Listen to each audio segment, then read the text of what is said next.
as we move toward this society that believes that feelings trump facts, the facts don't matter, that the feelings are so important that we have to ignore the facts, we have to assume that the majority of the therapy sessions that are happening are reflecting that, right? That you have people sitting in a chair telling people that their feelings are all that matter, that no matter what they do in this world, it's perfectly okay because of some tragedy or upset that they suffered when they were 5 years old.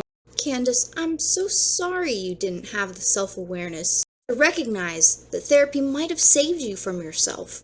I'm also sorry to see a grown woman giving in to her immature, overly male audience by insinuating that therapy is girly, woke, and worst of all, unhelpful. And what has it produced? Well, it's produced a society of men like Prince Harry and women like Adele who overshare, who tell us way too much. And it's not a society that I want to live in. This grifting, projection, and lies is all the GOP has, and it's making America sicker. Roughly 47% of the country now thinks that getting therapy means you're weak.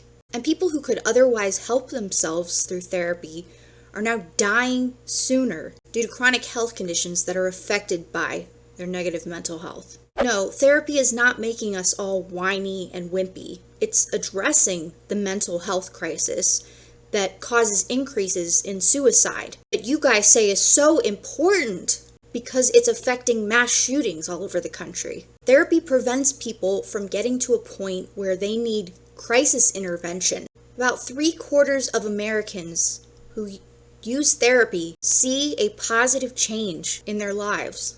That means that therapy is helpful in managing trauma, that it reduces the number of American suicides and the amount of drug and human abuse. And people who don't have therapy have one less resource to use that helps them deal with their issues. But the GOP is so obsessed with being alpha. They'll vote down mental health care funding that could help reduce gun use and abusive behavior and self-harm. You can see that generally speaking, red states are much lighter colored, meaning they devote a much smaller share of their budgets towards mental health treatment. Because it means feelings come out and then people have to explore the complexities of being. God forbid. The GOP also can't stand being wrong.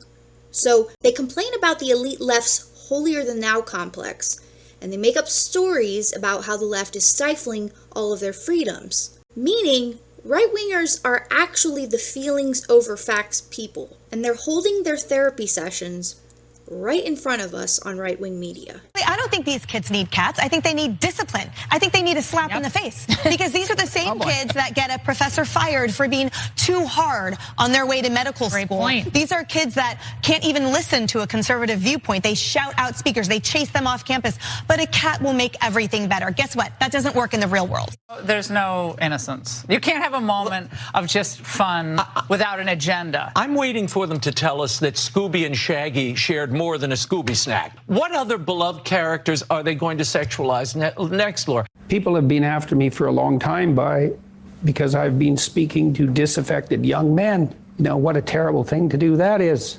I thought the marginalized were supposed to have a voice. So, knowing that Candace and the GOP don't actually care if other people have mental health care, and that they minimize people's experiences to make themselves look more powerful, listen to Candace talk about a male role model, her grandfather. I want to live in a society like the one that my grandfather lived in. And I tell people this all the time. I never saw my grandfather cry a day in his life, even when I knew he was positively destroyed and heartbroken when we lost my grandmother, surprisingly, right? A woman that he was married to from the time that he was 17, the woman that he dedicated his entire life to and built his entire life around. My grandfather did not cry at her funeral.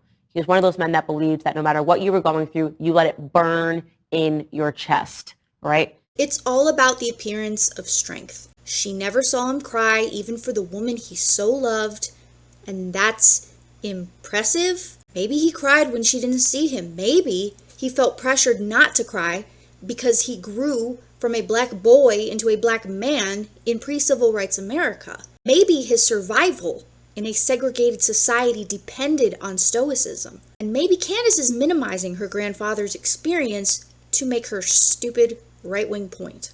And a lot of men don't like that now. Men don't know, men need to be vulnerable. You actually don't need to be vulnerable in public. You don't need to be vulnerable in public. We need to see examples of strength everywhere. Strong women and strong men. And of course, we all assume that you have moments of vulnerability. We all do. All I'm saying is that we don't want to hear about it. Stop. Button it up. Let it burn in your chest. Well, Candace, you and the GOP can keep internalizing trauma and encouraging your base to do the same. And the rest of us will help each other find solace so we can better manage ourselves through trauma. We'll be stronger, more masculine, more feminine, and happier than you in the end. Thanks for watching, guys. What should I talk about in my next video? Let me know in the comments, and I'll see you next time.